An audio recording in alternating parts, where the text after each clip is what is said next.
Hello guys, welcome to the second part of the Hellboy Sculpt. In the last video, we covered parts of the face, the torso and the upper legs. In case you missed it, feel free to go check that out first. There's a link on this video as well as in the description below. Now let's move on to the rest of Hellboy. As you can see here, I'm working on the obliques. Now every superhero serious about his brand image has an extremely fit body, and obliques are an important part of that. It's easy to reproduce the angles at play here if you understand the structure lying underneath. Hellboy isn't built like Batman, but he's definitely fit. Mignola doesn't like to focus on details. He likes to draw shape as light and shadow would define it. So I'm trying to stick to that style as well. Here, I'm adding the biceps and the triceps on Hellboy's arm. Even though all of this will be hidden under his coat, I still try and get in as much practice as possible. Remember guys, there are no shortcuts. One of the reasons why I love Hellboy is how different he is from the superhero stereotype.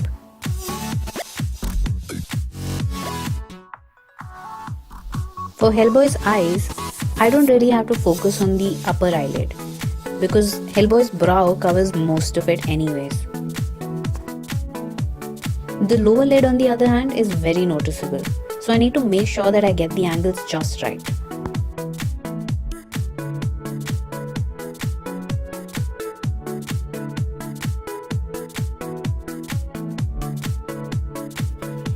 Now that I'm done with most bits of the face, I'm moving on to facial hair. Hellboy has very distinct sideburns, kinda like Wolverine. These distinct features are extremely important. People will instantly recognize a character when they see them put together. I use the X-Acto knife a lot when I sculpt. It helps me cut, shape and smooth the resin or clay extremely well. Hellboy's goatee is another one of those must-get right features. Mignola revealed in an interview that before Hellboy, he had never really written a comic book.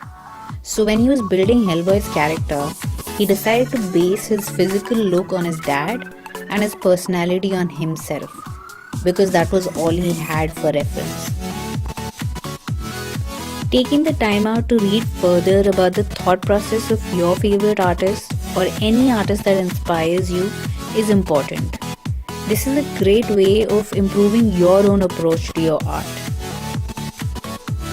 Mignola is very critical of his work, and he doesn't like a lot of what he makes. This is a common feeling amongst artists, but the important thing here is that he never let that stop him. Mignola stepped away from a successful career as a comic book artist to work on Hellboy. He decided to back himself and take the leap. This is very inspiring to me personally because I discovered art very late in life.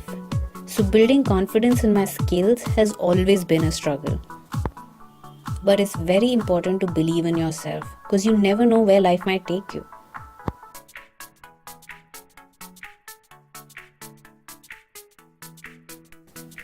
When working on his face, I want to give Hellboy a subtly angry expression.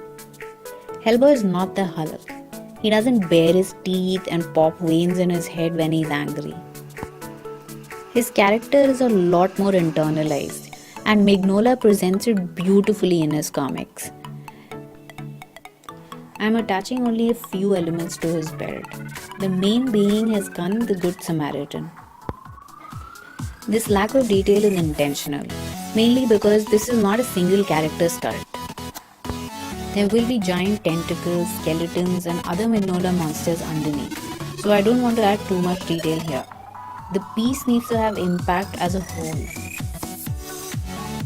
You have to be careful when working on the hand.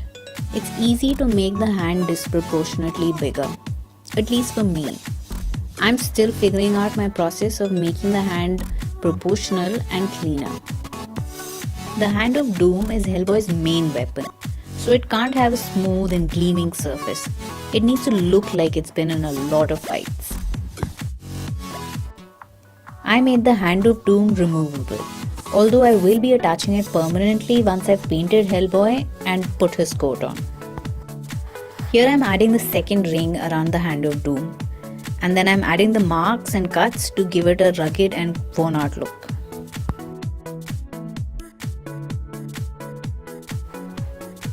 I use a lot of sanding tools including a Dremel and sandpaper to get the right finish.